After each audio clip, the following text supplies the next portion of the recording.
Amém, graças a Deus. Vamos ler a palavra do Senhor? Abra a tua Bíblia no Evangelho de Lucas. Lucas, capítulo 14, versículo 25 ao 35. Graças a Deus. Lucas 14, 25.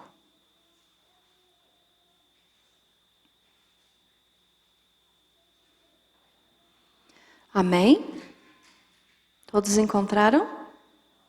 Amém? Então vamos ler. Diz assim: o serviço de Cristo exige abnegação, ou seja, renúncia. Grandes multidões o acompanhavam, e ele, voltando-se, lhes disse: se alguém vem a mim e não aborrece a seu pai, e mãe, e mulher, e filhos, e irmãos e irmãs, e ainda a sua própria vida, não pode ser meu discípulo. E qualquer que não tomar a sua cruz e vier após mim, não pode ser meu discípulo. Pois qual de vós, pretendendo construir uma torre, não se assenta primeiro para calcular a despesa e verificar se tem os meios para a concluir? Para não suceder que, tendo lançado os alicerces e não a podendo acabar, todos os que a virem zombem dele, dizendo: este homem começou a construir e não pôde acabar. Ou qual é o rei que, indo para combater outro rei, não se assenta primeiro para calcular se com 10.000 homens poderá enfrentar o que vem contra ele com 20.000? Caso contrário, estando o outro ainda longe, envia-lhe uma embaixada pedindo condições de paz. Assim, pois, todo aquele que dentre vós não renuncia a tudo quanto tem, não pode ser meu discípulo. O sal é certamente bom. Caso, porém, se torne insípido, como restaurar-lhe o sabor? Nem presta para a terra, nem mesmo para o monturo. Lançam-no fora. Quem tem ouvidos para ouvir, ouça. Feche teus olhos. Querido Deus, te louvamos, Senhor, e te engrandecemos pela oportunidade de estarmos aqui para aprender mais um pouquinho a respeito da tua palavra. Te agradeço, Senhor, pela tua misericórdia e peço, ó Pai, que o Senhor venha me usar, coloque as palavras nos meus lábios, que seja o seu Espírito Santo falando através de mim, Jesus, porque eu de mim nada tenho de bom para dar, para oferecer para ninguém, mas a tua palavra é santa, poderosa, restaura, cura, liberta, fortalece. Então, Espírito Santo, fala através da minha vida, que eu desapareça e Jesus apareça. Que assim seja, em nome de Jesus. Amém. Graças a Deus. Pode se assentar.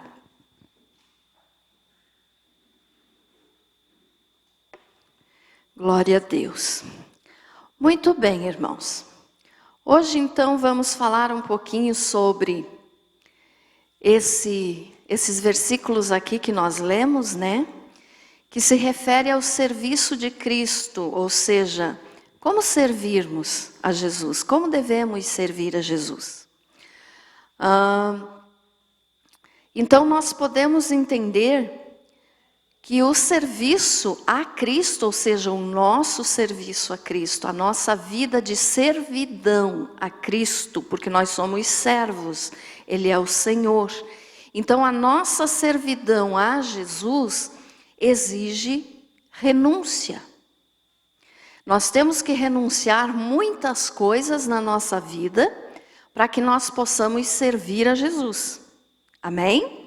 Seguido eu falo para vocês a respeito disso e hoje então eu quero reforçar um pouquinho mais sobre esse assunto.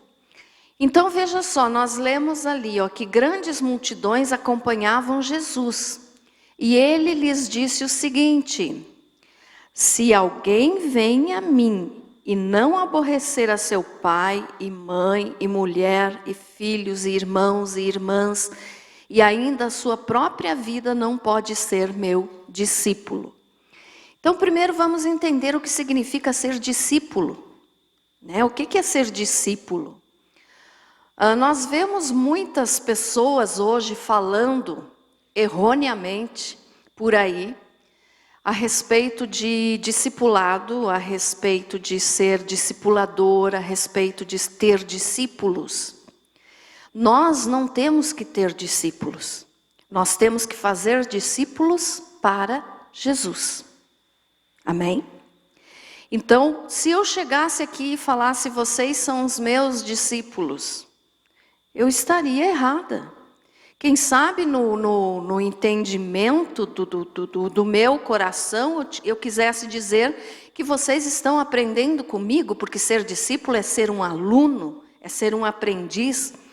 Mas eu não tenho nada de bom de mim mesma para passar para vocês, né? Ninguém tem. É claro que a gente tem coisas boas, tem qualidades, tem conselhos a dar para alguém, mas a palavra que cura, que liberta, que edifica, que fortalece, é a palavra de Deus.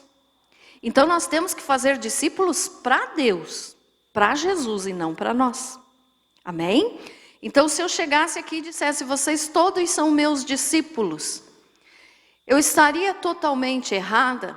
Totalmente não, pelo fato de eu estar ensinando vocês, porque discípulo é ser aluno também.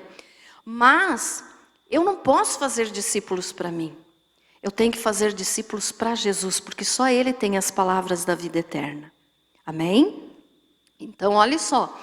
Eu não posso e não concordo com quem fala assim. Ah, fulano de tal é meu discípulo, eu sou o discipulador. Você não é discipulador de ninguém.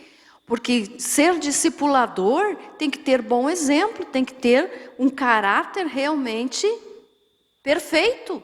E nós não somos perfeitos, então quem é perfeito é Jesus. Só Ele pode ter discípulos.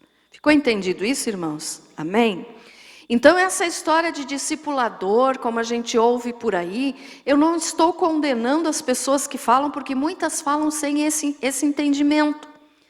Mas quero que você entenda bem o seguinte: ser discípulo é seguir um mestre. E o único mestre que deve ser seguido é Jesus. Então eu não posso ser, eu posso ser alguém que te ensina, como eu estou aqui fazendo, posso. Mas eu não posso querer que você venha imitar a minha vida. Porque se você imitar a minha vida, você vai acabar pecando, porque eu também sou pecadora igual você. Ficou entendido nesse sentido, irmãos? Amém? Então, discípulo, nós temos que fazer para Jesus. Eu posso ensinar a palavra de Deus e fazer discípulos? Posso, mas esses discípulos são para Jesus e não para mim. Amém? Amém, irmãos? Então, discípulo é aquele que segue um mestre. E esse mestre, então, tem que ser perfeito. E como Jesus é o único perfeito, então só Ele deve ser seguido, obedecido, servir de exemplo. Só Jesus. Porque nós podemos servir de exemplo em algumas coisas, mas não em tudo. E Jesus é perfeito em tudo. Então Ele sim pode ser o exemplo para tudo e para todos. Porque Ele nunca pecou. Amém? Então fazer discípulos é isso. E Jesus disse aqui, ó, que quem não se nega, né, ou seja, quem não aborrece, ou quem não, a sua própria vida, não pode ser discípulo dele. Então, quando Jesus disse que se alguém vem a mim e não aborrece a seu pai, mãe, mulher, filhos, irmãos, irmãs, não pode ser discípulo dele, ele não está ensinando aqui que nós temos que desejar mal para as pessoas, que nós temos que tratar mal as pessoas, porque no sentido, às vezes, a palavra aborrecer dá entendimento de que eu tenho que ofender, que eu tenho que magoar, que eu tenho que fazer com que a pessoa se sinta inferior. Mas não é isso que Jesus está falando aqui. Quando ele diz, se alguém vem a mim e não aborrecer aos outros, ele está falando no sentido de escolher ele ao invés dos outros. Entendido? Então assim, se eu escolho meu pai, ou minha mãe, ou meus filhos, e deixo Jesus em segundo plano, eu não posso ser discípulo dele. Entendido?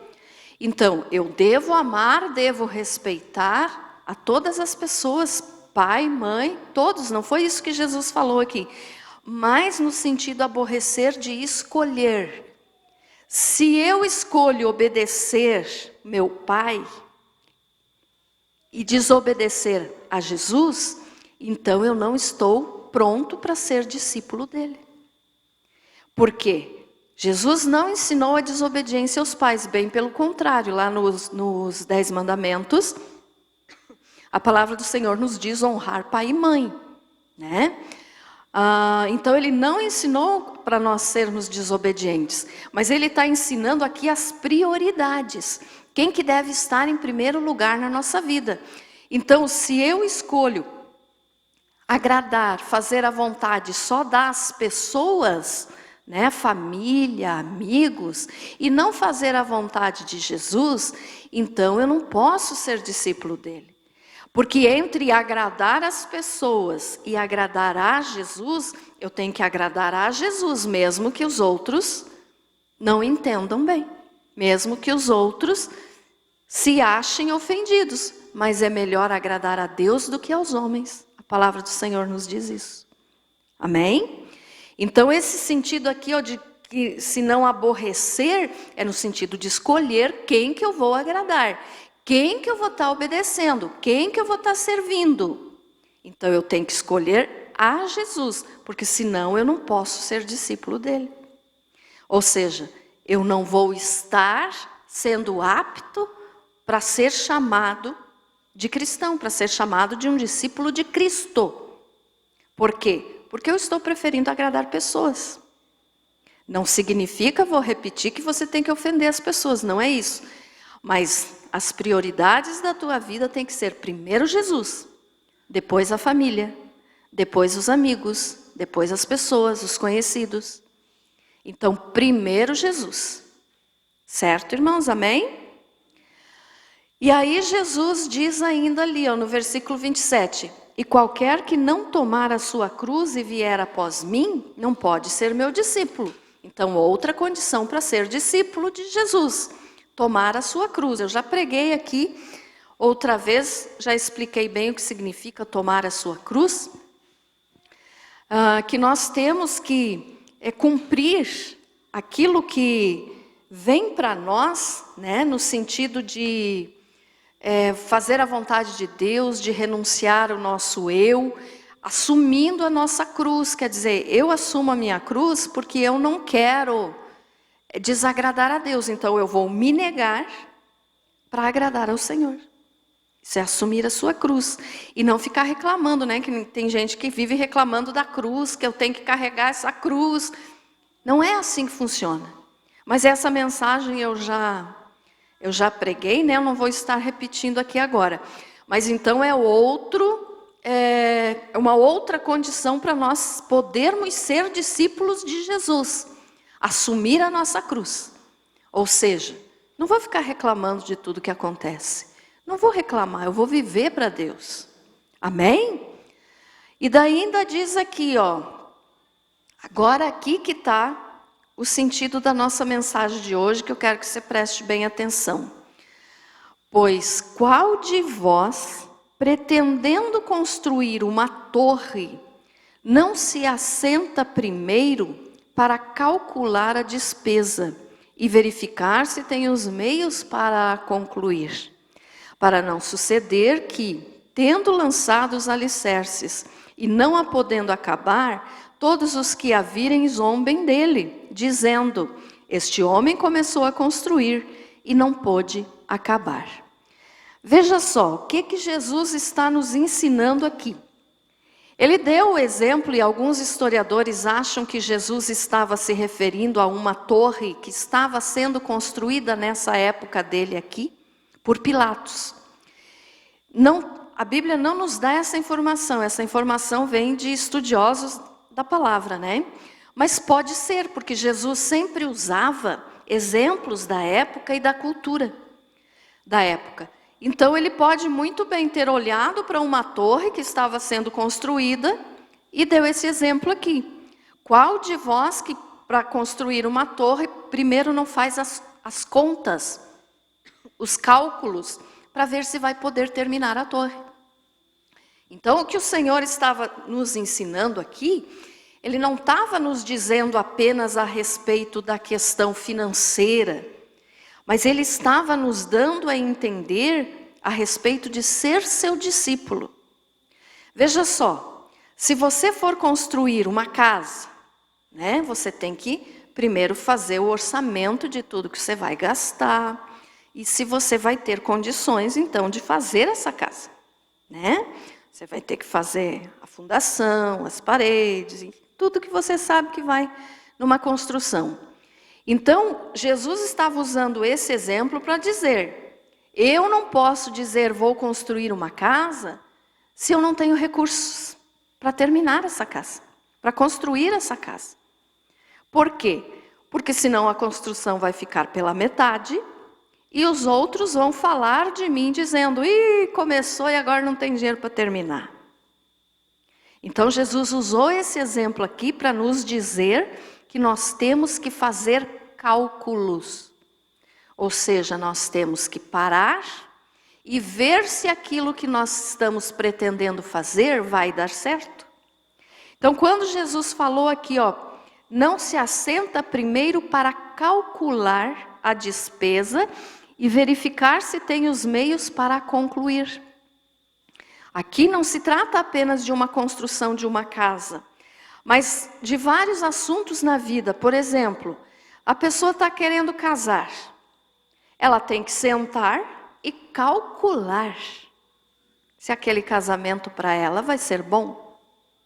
Então Jesus está falando aqui em todas as áreas da nossa vida. O que nós temos que fazer antes de tomar qualquer decisão? Jesus nos ensina a calcular, ou seja, a pensar, a analisar, a verificar se nós vamos ter condições de fazer aquilo ou se aquilo vai ser bom para nós. Você, com certeza, quando vai fazer uma compra, você primeiro faz os teus cálculos para ver se você vai poder pagar aquela conta, não é assim? Você não sai por aí comprando tudo que você vê, a não ser que já tenha a intenção de dar calote nos outros, né, e não pague as contas. Mas a pessoa cristã, ela vai fazer isso. Não, eu vou sentar e vou calcular. Se eu puder comprar, eu compro. Se eu puder pagar, eu compro. Se eu não puder pagar, eu não vou comprar. Ficou entendido esse exemplo, irmãos? Então, em tudo na nossa vida, nós temos que calcular. Foi essa palavra que Jesus usou. Calcular a despesa e verificar se tem os meios para a concluir. Então, em todas as áreas da nossa vida, nós temos que fazer esses cálculos, nós temos que fazer essas averiguações, vamos dizer assim. Nós temos que verificar se aquilo vai funcionar, se vai dar certo. Eu falei do casamento. Alguém quer casar? Vê se aquele casamento vai ser bom para você. Você quer trocar de emprego? Vê se aquele emprego vai ser bom para você, se não, continua no que você já está. Então isso é fazer cálculos, isso é pensar sobre a situação. Seja lá que área for da tua vida, aprenda a calcular, porque o Senhor Jesus nos deu esse ensinamento. Amém, irmãos? Então calcule, observe, pense, analise, para que você não se dê mal na vida. E ainda Jesus diz assim, para não suceder que tendo lançado os alicerces e não a podendo acabar, todos os que a virem zombem dele. Então, quando você começou aqui, Jesus usou o exemplo da torre. A pessoa começou a construir uma torre, né, que naquela época, nos tempos bíblicos, era comum se construir torres nas cidades, para que lá em cima, então, os guardas, os vigias subiam lá em cima e ficavam observando se estava tudo em ordem na cidade. Então era normal se construir torres, mas para nós hoje é como se nós fôssemos dizer construir uma casa ou construir um prédio. Vai construir um edifício. Será que eu vou ter condições para terminar esse edifício? Por quê? Porque senão você lança os alicerces e fica naquilo ali. No exemplo do casamento, você casou, lançou o alicerce, mas depois não se dá bem. Então você não tinha calculado antes se aquilo ia ser realmente bom para você ou não. Então é isso que Jesus quer que a gente entenda. Calcular tudo na vida. Tudo. E ainda ele continua dizendo assim, para não suceder que tendo lançado os alicerces e não a podendo acabar, quer dizer, vai parar, fez a fundação da casa, do prédio, o que seja, mas daí vai ter que parar. Vai ficar vergonhoso, porque os outros vão rir de você e dizendo começou e não terminou. Por que não calculou antes? Né? Então isso acontece mesmo.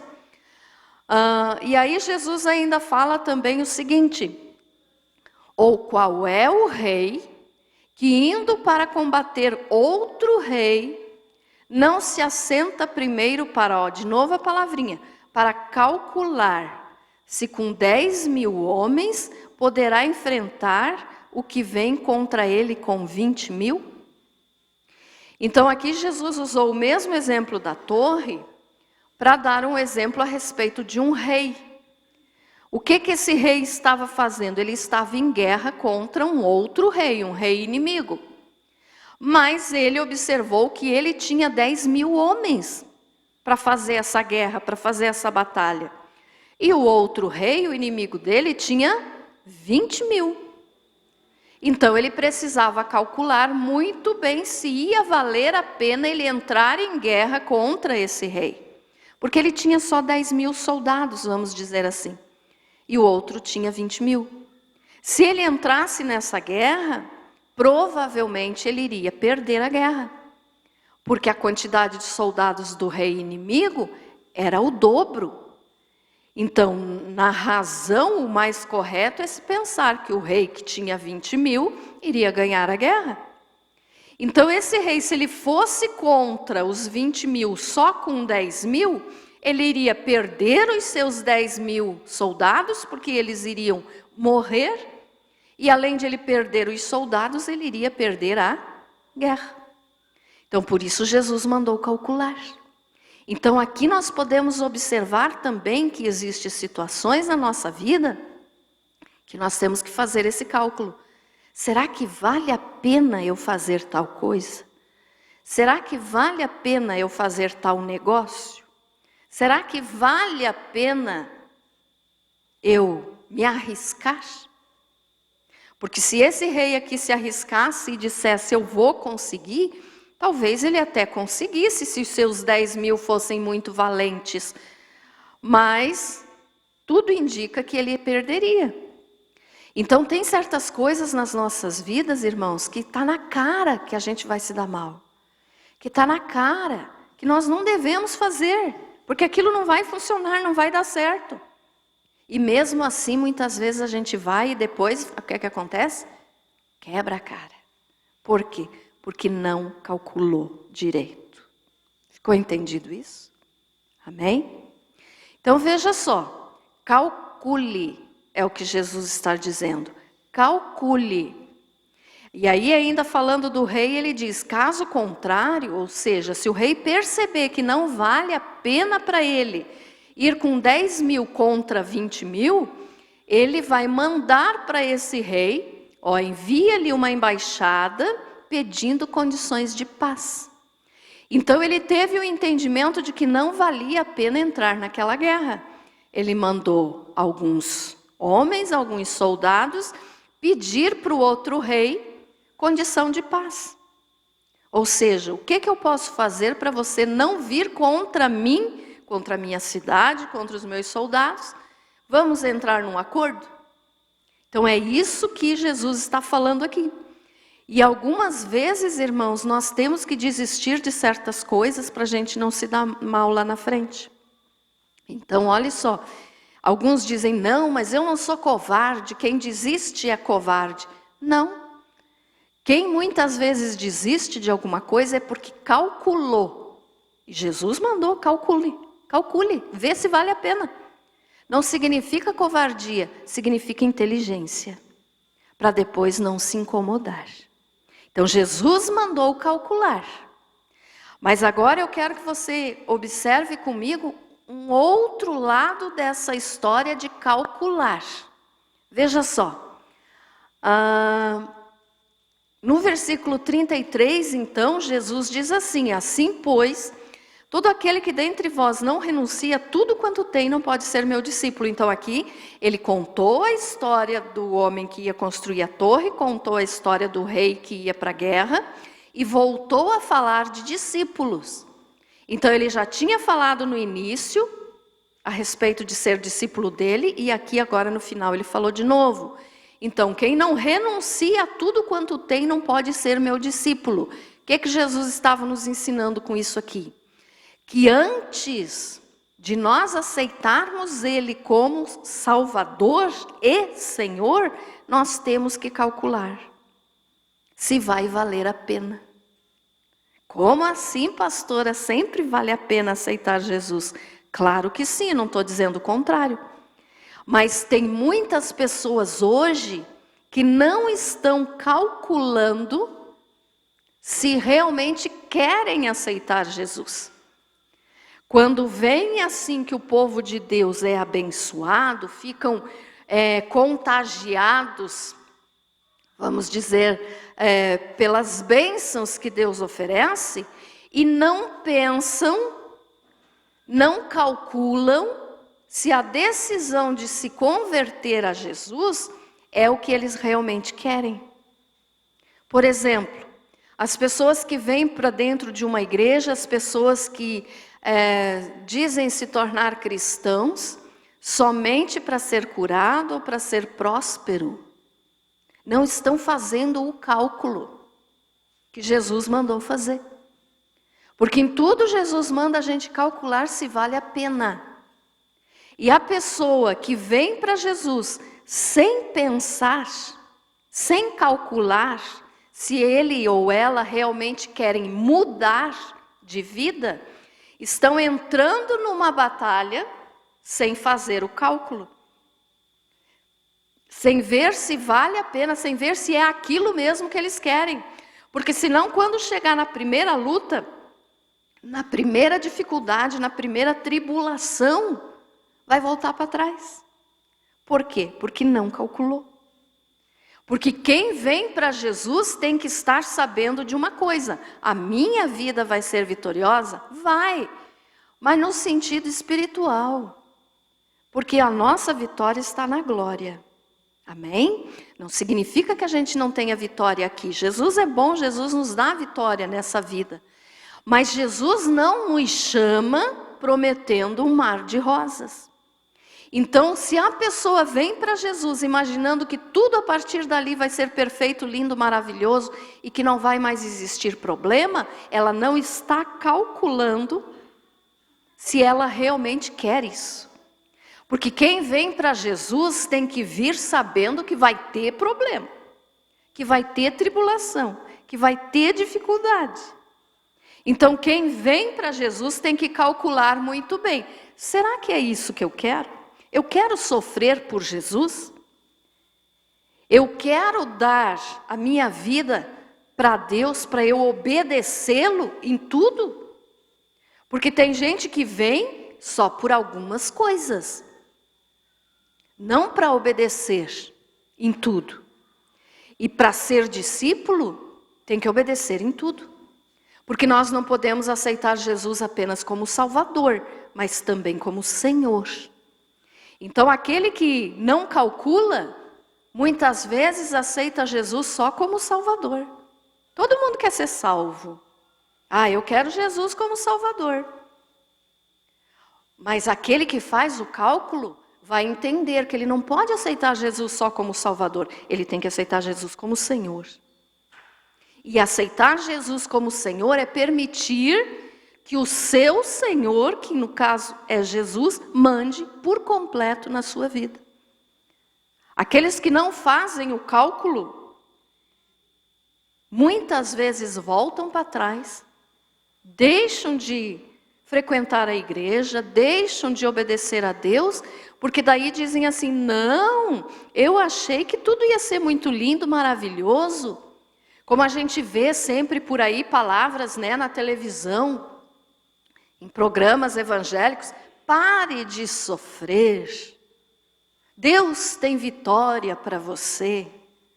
Claro que Deus tem vitória, mas a vitória total não é nessa vida. Então parar de sofrer é no sentido de, ei, vem para Jesus que Ele quer te salvar. Mas não significa que Jesus está prometendo, venha para mim que você nunca mais vai enfrentar problema. Venha para mim que você nunca mais vai ficar doente. Venha para mim que você nunca mais vai ficar sem dinheiro no bolso. Jesus nunca fez essa promessa. Então, muitos acreditam só nessas frases de efeito. Pare de sofrer. E aí vem para a igreja achando que é um mar de rosas, que é tudo lindo, maravilhoso, que nunca mais vai chorar, que nunca mais vai sofrer. E é mentira. Porque depois que nós aceitamos Jesus, aí sim se prepare para chorar. Porque aí as lutas vêm e você tem que se negar a si mesmo para poder obedecer o teu Senhor. Ficou entendido, irmãos? Olha o que Jesus disse ali, ó. Cadê aqui? No finalzinho do versículo 26. E ainda se não aborrecer ainda a sua própria vida, não pode ser meu discípulo. Então, além de aborrecer os outros, quer dizer, eu não vou fazer o que os outros estão me mandando, eu vou fazer o que Deus está me mandando. Então, além de aborrecer os outros, eu tenho que aborrecer a mim mesmo. Eu não posso mais querer coisas que eu sei que Jesus não quer que eu faça. Então, eu tenho que aborrecer a minha vontade, quer dizer, eu tenho que me negar. Se eu quero Jesus, eu tenho que me negar. E aí que Jesus está mandando o recado aqui, ó, que ele deu o exemplo da torre e do rei. Calcule. Veja se você quer isso. Porque se você vier para mim, pode ser que você precise morrer por mim. Jesus falando isso. Hoje aqui no Brasil nós não temos esse problema, né? Graças a Deus. Mas pode chegar o dia, como eu vivo dizendo para vocês, em que venha uma perseguição tão forte, que se coloque lá a ordem, quem não negar Jesus vai morrer. E aí? Aqueles que não calcularam vão voltar atrás. Mas aquele que se converteu de verdade é porque fez o cálculo. Não importa o que acontecer comigo, eu quero Jesus. Ficou entendido, irmãos? Amém? Então Jesus ensinou isso aqui da torre e do rei para que a gente faça esse cálculo. Eu quero realmente servir a Jesus?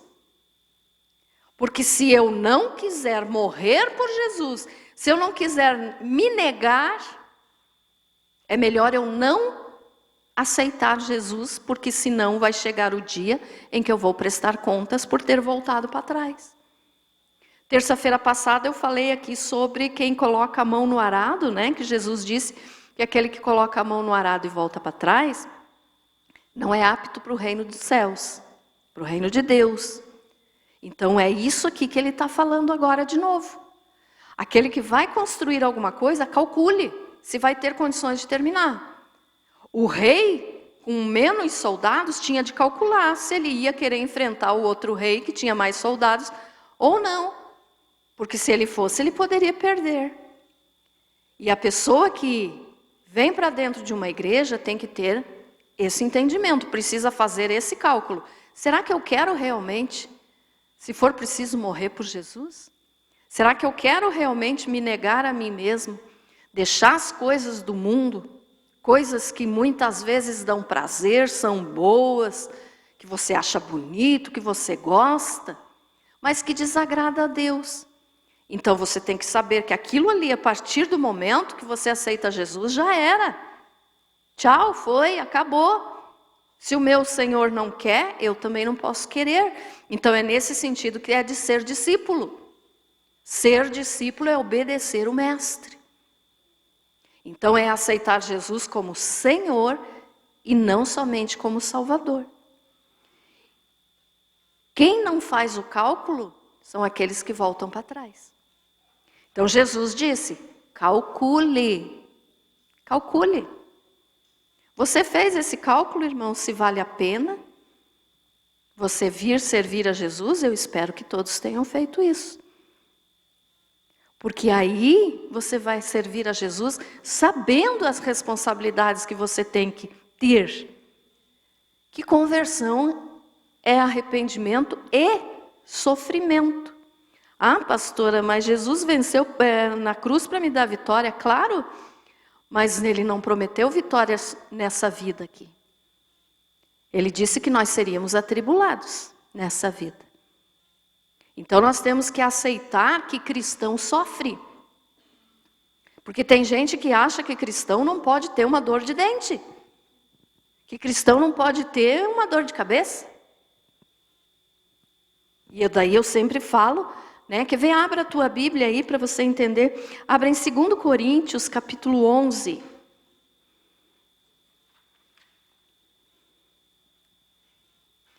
Versículo 24 até o 33. Nós vamos ler isso aqui, é importante nós sabermos isso aqui. Aqui está nos falando um pouquinho a respeito dos sofrimentos do apóstolo Paulo. Porque se cristão não pudesse sofrer, Paulo não poderia ter passado por tudo isso aqui. Olhe bem o que diz. 2 Coríntios, capítulo 11, versículo 24. Diz assim, o próprio Paulo falando. 5 vezes recebi dos judeus uma quarentena de açoites menos 1. Quando diz uma quarentena de açoites menos 1, é porque o máximo de açoites que os soldados romanos podiam dar em uma pessoa era 39 chicotadas. Então, por isso diz, uma quarentena quer dizer 40 menos 1, 39 chicotadas. E ele está dizendo, ó, 5 vezes recebi dos judeus uma quarentena de açoites menos 1. Fui 3 vezes fustigado com varas, uma vez apedrejado. Em naufrágio, 3 vezes. Uma noite e um dia passei na voragem do mar. Em jornadas, muitas vezes em perigos de rios, em perigos de salteadores, que são ladrões, né? Em perigos entre patrícios, ou seja, no próprio povo, em perigos entre gentios, em perigos na cidade, em perigos no deserto, em perigos no mar, em perigos entre falsos irmãos, em trabalhos e fadigas, em vigílias muitas vezes, em fome e sede, em jejuns, muitas vezes em frio e nudez. Além das coisas exteriores, há o que pesa sobre mim diariamente a preocupação com todas as igrejas. Quem enfraquece que também eu não enfraqueça? Quem se escandaliza que eu não me inflame? Se tenho de gloriar-me, gloriar-me-ei no que diz respeito à minha fraqueza. O Deus e Pai do Senhor Jesus, que é eternamente bendito, sabe que não minto. Em Damasco, o governador preposto do rei Aretas montou guarda na cidade dos Damascenos para me prender. Mas num grande cesto me desceram por uma janela da muralha abaixo, e assim me livrei das suas mãos. Então veja só, a própria palavra de Deus está nos contando aqui um pouquinho só do que Paulo passou, do que ele enfrentou. Ele foi expulso de várias cidades. Ele foi expulso de Antioquia, ele foi apedrejado em Listra, ele foi açoitado na Macedônia, preso e amarrado com os pés num tronco. Foi perseguido pelos judeus de Tessalônica porque pregou em Bereia. Isso aqui está tudo aqui na palavra de Deus. Em Éfeso, ficaram contra ele por pregar contra os deuses falsos. Foi quase morto em Jerusalém. Em Malta, ele foi picado por uma cobra venenosa depois desse naufrágio que ele falou ali. E depois, por último, ainda foi decapitado por Nero em Roma. Então veja só, se o cristão não pode sofrer pelo nome de Jesus, então Paulo não era cristão. Então Paulo estava em pecado muito sério para sofrer tanto assim, né? Mas a gente sabe que não é isso. Por quê? Porque aquele que aceita Jesus tem que ter feito o cálculo antes, para ver, eu quero passar por isso por Jesus? Vale a pena passar por isso por Jesus? Que vale a pena, a gente sabe que vale, porque o que tem preparado na glória para nós é imensamente maior que qualquer sofrimento aqui na terra. Mas a pessoa tem que saber se quer. Porque tem pessoa que só quer conforto, tem pessoa que só quer estar saudável, tem pessoa que só quer estar com dinheiro no bolso. Então não está disposto a sofrer pelo nome de Jesus. Pastor, então você está dizendo que eu vou sofrer muito na minha vida? Alguma coisa você vai sofrer. Aquele que não sofre por uma enfermidade, muitas vezes sofre um problema na família, porque é perseguido por ser cristão. Então algum problema cada um de nós tem. Então não espere um mar de rosa. Então por isso que Jesus disse, calcule. Calcule antes de construir a torre, calcule antes de entrar em guerra. Vê se vale a pena. Calcule se você está disposto a me servir e, se for preciso, morrer por mim. Então é isso que Jesus está falando aqui, para nós calcularmos. Porque se não fosse, os cristãos não fossem passar dificuldades, eu falei aqui de Paulo, mas eu posso falar de todos os outros discípulos. Matias, ele foi mártir na Etiópia. Simão, o Zelote, foi crucificado. Então ele estava em pecado? Não. Judas, não o Iscariotes, tá? O outro Judas, foi morto na Pérsia, foi martirizado também pelo nome de Jesus. Tiago foi crucificado. Mateus também foi mártir, morreu pelo nome de Jesus, pela causa de Jesus. Tomé morreu na Índia, atravessado por uma lança. Por quê? Porque pregava o evangelho de Jesus, falava de Jesus. Você vai ser perseguido por falar de Jesus. Eu sou perseguida por falar de Jesus. O outro, Tiago, foi decapitado por Herodes. Pedro foi crucificado de cabeça para baixo. Então, irmãos, eles estavam em pecado? Claro que não. Eles estavam servindo a Jesus. Estavam pagando o preço que precisa ser pago quando nós aceitamos Jesus.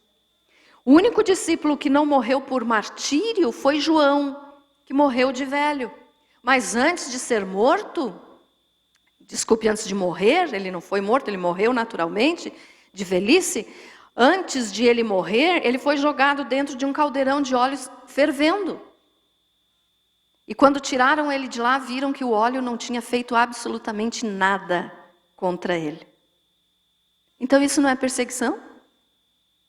E depois que tiraram ele, né, dentro desse caldeirão de óleo fervente, claro que aconteceu muita coisa entre uma coisa e outra, mas depois ele foi ser castigado, ele foi aprisionado ainda na ilha de Patmos, onde ele teve a revelação de Jesus, né, o Apocalipse. Então, cada um dos discípulos, os primeiros cristãos, morriam pelo nome de Jesus. E aí os cristãos de hoje acham que ser perseguido pelo nome de Jesus é porque a pessoa está em pecado? É porque Deus não está sendo fiel para guardar? Não, ele nunca prometeu isso. Ele prometeu vitória eterna. Mas aqui nós teríamos tribulações, Jesus falou isso. Então, quando vier alguma perseguição para a tua vida, algum problema, dê graças a Deus. Por que dar graças a Deus? Porque você está sendo perseguido pelo nome de Jesus. Vale a pena. Amém? Vale a pena. E se você ainda não fez esse cálculo, calcule. Jesus está dizendo, calcule. Eu quero, então eu vou aguentar até o fim sem reclamar. Eu vou aguentar o que for preciso eu passar, mas de Jesus eu não largo. Então eu estou fazendo o cálculo. Você tem que fazer esse cálculo, porque as palavras pare de sofrer, você tem que receber vida vitoriosa, é falso, gente. É falso. Pare de sofrer, nós vamos parar na eternidade, quando nós chegarmos na glória. Aí vai se cumprir essa palavra, pare de sofrer. Mas enquanto estamos aqui, não. E muitos vêm para as igrejas por causa dessas frases mentirosas. Pare de sofrer. Que eu vivo falando para vocês dessas igrejas moderninhas que tem por aí, igrejas neopentecostais, que vivem dizendo, prometendo só vitória, só triunfo, né? Que é a teologia do triunfalismo. Crente não pode sofrer, crente não pode ficar sem dinheiro, crente não pode ficar doente. É mentira. Porque senão os discípulos não teriam sofrido e morrido pelo nome de Jesus.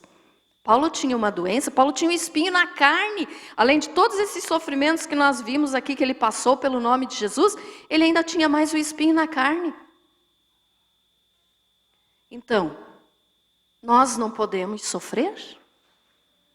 E essas igrejas prometem então só vitória, só triunfo, venha, venha, venha. Aí quando chega a primeira tribulação, a pessoa não calculou se valia a pena vir para Jesus, cai. Acaba voltando para o mundo, volta para trás, porque na realidade nunca se converteu. Aceitou Jesus só como Salvador e não como Senhor da sua vida. Então, se você quer servir a Jesus de coração, irmão, calcule. Vê se vale a pena você servir a Jesus ou se você quer continuar fazendo as coisas que você fazia antes. Tem que fazer um cálculo, né? Então, olha só, vou ler de novo aqui. Pois qual de vós, pretendendo construir uma torre, não se assenta primeiro para calcular a despesa e verificar se tem os meios para concluir? Então aqui Jesus estava usando o exemplo da torre dizendo, você quer me seguir, para você ser meu discípulo, faça o cálculo. Se vale a pena, se você vai aguentar, se você vai querer, ou se você só quer vitória nessa vida mundana.